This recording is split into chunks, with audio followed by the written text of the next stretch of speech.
আসসালামু আলাইকুম। আজকে আমি আপনাদের মাঝে আসলাম একটা রোগ নিয়ে, যে রোগটা আপনাদের সবাইকে আসলে জানানো দরকার। তো আমরা আসলে রোগ সম্পর্কে যদি সচেতন হই, তাহলে কোনো রোগ সম্পর্কে আমরা ভীত বা সন্ত্রস্ত হব না। আবার যদি সচেতন না হই, তাহলে অনেক জটিল রোগও ওই ভিতরে পুষতে পুষতে আমরা দেখা যাবে ওই রোগটা একসময় জটিল হয়ে যাবে, তখন ভয়ঙ্কর হয়ে যাবে। যার জন্য রোগটা আপনার জানতে হবে। তো সেই জন্যই আজকে আমি আপনাদের মাঝে যে রোগটা নিয়ে উপস্থিত হলাম সেটা হলো এন্ডোমেট্রিওটিক সিস্ট। এখন এন্ডোমেট্রিওটিক সিস্ট জিনিসটা আসলে কি এবং কোথায় হয়, তারপরে এর চিকিৎসাই বা কি, আজকে সেটা আপনাদের মাঝে আলোচনা করব। এন্ডোমেট্রিওটিক সিস্ট, যে আমাদের প্রথমে জানতে হবে আসলে জরায়ুর তিনটা স্তর থাকে: উপরের স্তর, মাঝের স্তর, তারপরে শেষের স্তর। যে শেষের স্তরটার নাম হলো এন্ডোমেট্রিয়াম। তো এন্ডোমেট্রিয়ামের উপরে একটা লেয়ার সৃষ্টি হয়, সেটা হরমোনের কারণেই হয়। আর ওই লেয়ারটা যখন জরায়ু ছাড়াও আরও অন্যান্য কোথাও হতে পারে, যেমন পেলভিকে হতে পারে।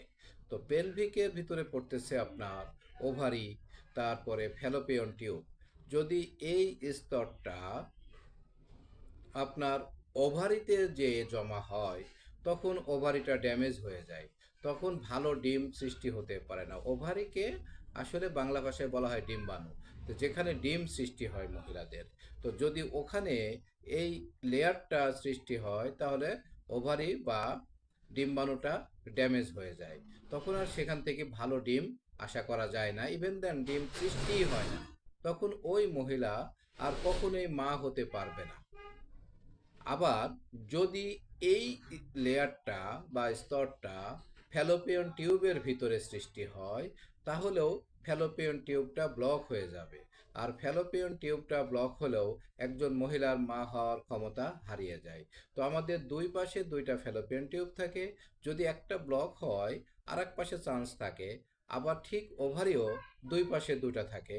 যদি এক পাশে সৃষ্টি হয়, আর এক পাশ ভালো থাকলেও মা হতে পারে। তবে একটা ড্যামেজ হয়ে গেলে তো তখন তো আশাটা ক্ষীণ হয়ে যায়। কখনো কখনো দুই পাশেই হয়। তো যেটাই হোক, তো এইটা যখন এই স্তরটা সৃষ্টি হয়ে রাস্তাটা যখন ব্লক হয়ে যায়, তখন সেই মহিলা আর কখনো মা হতে পারে না। তখন প্রেগনেন্সি স্টেরিলিটি সৃষ্টি হয়ে যায়। তো এখান থেকে উত্তরণেরও উপায় আছে। আবার যে হরমোনটা সৃষ্টির কারণে এটা হচ্ছে, এই হরমোনটাও আমাদের শরীরের জন্য বা মহিলাদের মা বোন হওয়ার জন্য এটা ভূমিকা রাখে। কিন্তু এটা যখন জায়গা ছাড়া, মনে করেন যেখানে জরায়ু এই, একেবারে লাস্ট স্তরটা পড়ার কথা, সেটা যাই যখন বাইরে হচ্ছে, তখনই এটা অন্যরকম সমস্যার সৃষ্টি হচ্ছে। যেমন এটা এটার কারণে হচ্ছে কি, মেট্রোরেজিয়া। মেট্রোরেজিয়া হচ্ছে কি, আমাদের যখন মহিলাদের পিরিয়ড হয়, তখন অত্যন্ত যন্ত্রণা শুরু হয়। এত যন্ত্রণা, অনেক সময় ইঞ্জেকশন দিয়েও সে যন্ত্রণা কমাতে হয়।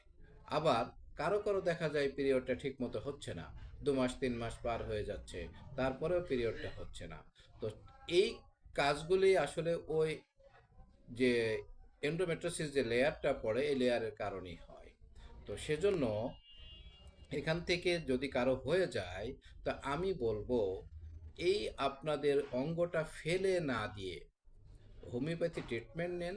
হোমিওপ্যাথি ট্রিটমেন্ট নিলে এন্ডোমেট্রিওটিক সিস্টের সুন্দর চিকিৎসা আছে। তো যে চিকিৎসার ফলে আপনি সুস্থ জীবনযাপন করবেন, আপনার পিরিয়ড রেগুলার হয়ে যাবে, আপনি ভবিষ্যতে মা হতে পারবেন। তো তখন মা হওয়ার পক্ষে আর কোনো প্রতিবন্ধকতা সৃষ্টি হবে না। কিন্তু যদি অঙ্গ ফেলে দেন, তাহলে আর আমাদের কিছু বলার নেই। তো আমি বলবো, শুরুতে অঙ্গটা না ফেলে একটু চিন্তা করেন, একটু সাবধান হন, হয়ে হোমিও ডাক্তারের কাছে আসেন। আমরা পরীক্ষা নিরীক্ষাগুলো করে দেখি। এর জন্য খুব একটা বেশি পরীক্ষা করতে হয় না। আসলে টিভিএস টেস্টটা করতে হয়, আর কিছু হরমোনাল টেস্ট করতে হয়। হরমোনাল টেস্ট বলতে আসলে এটা রক্ত থেকেই টেস্টটা করতে হয়। এটা আপনারা হরমোনাল বললে বুঝবেন না, এটা ডাক্তারি ভাষা, ডাক্তাররা বুঝবে।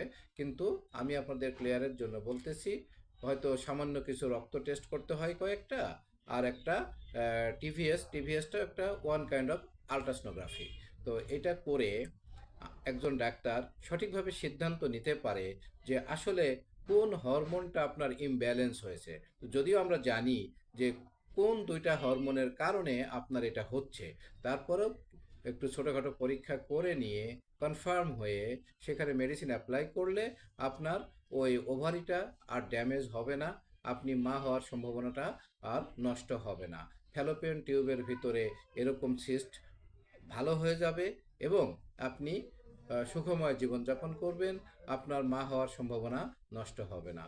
তো আমার এই উপদেশটা যদি আপনাদের ভালো লাগে, আপনারা অবশ্যই অবশ্যই সাবস্ক্রাইব করে রাখবেন, আবার যাতে কখনো আমি কোনো রোগ নিয়ে আপনাদেরকে সচেতন করতে পারি এবং সেই সচেতনতার কারণে আপনারা সবার আগে যাতে আমার ভিডিওটা পেয়ে যান। এবং হয়তো আজকে আপনার দরকার নেই, এই কথাগুলি হয়তো আপনার কোনো রিলেটিভের কাজে লাগতে পারে। তো সেটা আপনারা খেয়াল করে সাবস্ক্রাইব করবেন এবং আমার জন্য দোয়া করবেন। আসসালামু আলাইকুম।